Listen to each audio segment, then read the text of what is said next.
Hello प्यारे दोस्तों, कैसे हैं आप। स्वागत है आपका एक और नए वीडियो में। तो आज के इस वीडियो में हम समांतर श्रेणी का nवां पद निकालना सीखेंगे। तो इस वीडियो को देखने के बाद आप इस तरह के सभी सवालों को बहुत ही आसानी से हल कर पाएंगे। तो इसलिए इस वीडियो को एंड तक ज़रूर देखें। तो चलिए सवाल को पढ़ते हैं। तो सवाल में कहा गया है AP 3, 5, 7 डैश का 10वां पद ज्ञात कीजिए। तो इस तरह से आपको चाहे 10वां पद हो, चाहे 20वां पद हो, 100वां पद हो, 50वां पद हो, आप हल कर पाएंगे बहुत ही आसानी से। तो सबसे पहले हम इसके सूत्र को समझ लेते हैं। जो nवें पद का सूत्र होता है, यानी समांतर श्रेणी के nवें पद का सूत्र होता है, उसको हम समझ लेते हैं। तो सूत्र क्या होता है, an बराबर a प्लस n-1 ब्रैकेट में और इंटू में d। ये क्या होता है, इसका सूत्र होता है ना, an बराबर a प्लस n-1 इंटू में d। तो इसको हम बारीकी से समझ लेते हैं कि a क्या होता है ना, a क्या होता है और n क्या होता है, d क्या होता है, इसको हम समझ लेते हैं। तो a जो होता है हमारा प्रथम पद होता है, यानी समांतर श्रेणी का पहला पद होता है, यानी जो पहली संख्या होगी इसी को हम a कहेंगे, है ना, क्या कहेंगे a। और जो n होता है ये क्या होता है, जो इसमें पूछा गया है ना, इस सवाल में कहा है 10वां पद ज्ञात कीजिए। तो हमारा n बराबर 10 हो जाएगा, है ना। अगर यहाँ पे कहता कि 20वां पद ज्ञात कीजिए तो हम n बराबर 20 लेते हैं ना। तो इसी प्रकार हम निकाल सकते हैं n का मान, है ना। और d क्या होता है, वो होता है सार्वधातर। क्या होता है, सार्वधातर, है ना। जैसे सार्वधातर कैसे निकलता है, यानी d का मान कैसे निकलता है, दूसरी संख्या में से हम पहली संख्या को घटा देते हैं। तो दूसरी संख्या 5 है और पहली संख्या हमारी 3 है, या कहें दूसरे पद में से हम पहले पद को घटा देते हैं। तो दूसरा पद क्या है 5 और पहला पद 3। तो हम क्या करेंगे, 5 में से 3 को घटा देंगे, भाई हमारा सार्वधातर हो जाएगा, है ना। तो चलिए अब हम क्या करेंगे, इन सभी के मान लिख लेते हैं ना। और a बराबर क्या होगा, यहाँ पर देखिए a बराबर क्या होगा, a बराबर हो जाएगा 3, है ना, क्योंकि पहला पद a है। और n बराबर क्या होगा, n बराबर हो जाएगा 10, है ना, क्योंकि यहाँ पर 10वां पद ज्ञात करना है हमें, है ना।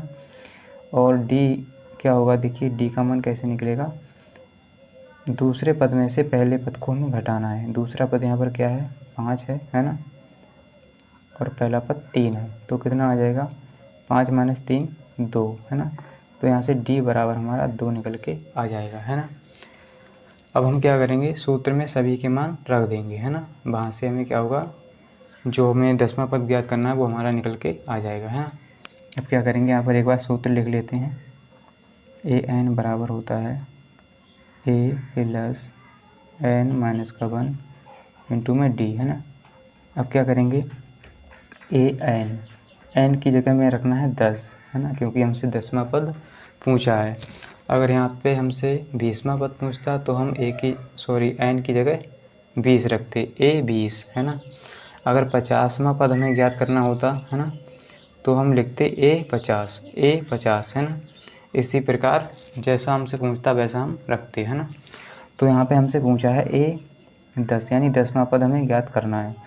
तो 10वां पद हमें ज्ञात करना है, इसलिए हम a 10 लिखेंगे। a 10 बराबर a की जगह क्या है, पहला पद 3 है और प्लस n की जगह क्या है, n की जगह 10 माइनस में 1 इंटू में d की जगह क्या है, देखिए d की जगह 2, d का मान क्या है 2, है ना। अब क्या करेंगे, हम गुणा करेंगे, इसको सॉल्व करेंगे, है ना। तो 3 प्लस, अब देखिए यहाँ पर 10 में से 1 को घटाओ 9 बचेगा, गुणा में 2, है ना। तो यहाँ पर a 10, है ना। और इसको आगे सॉल्व करेंगे तो 3 प्लस का है ना, और प्लस में 9 दूनी 18, कितना हो जाएगा 9 दूनी 18।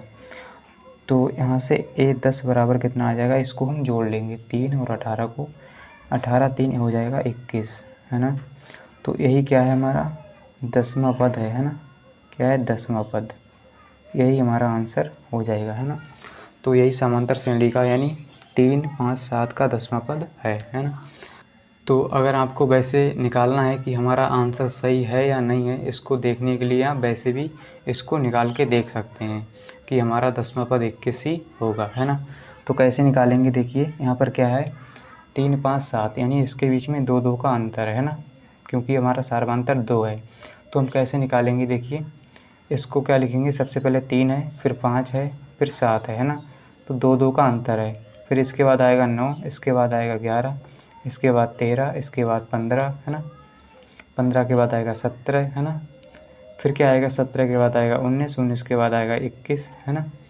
तो 2 2 का अंतर है। तो हमारा 10वां पद देखिए, इसको गिन के देख लेते हैं, 1 2 3 4 5 6 7 8 और 9 और 10। देखिए 10वां पद हमारा 21 निकल के आ गया, है ना। तो इसका मतलब हमारा आंसर सही है ना। तो इस तरह से भी आप चेक करके देख सकते हैं, है ना। तो आई होप आपको समझ में आया होगा, है ना। अगर वीडियो अच्छा लगा है तो वीडियो को लाइक कर दीजिए एंड चैनल को सब्सक्राइब कर लीजिए। मिलते हैं अगली वीडियो के साथ। आज के लिए इतना ही। जय हिंद।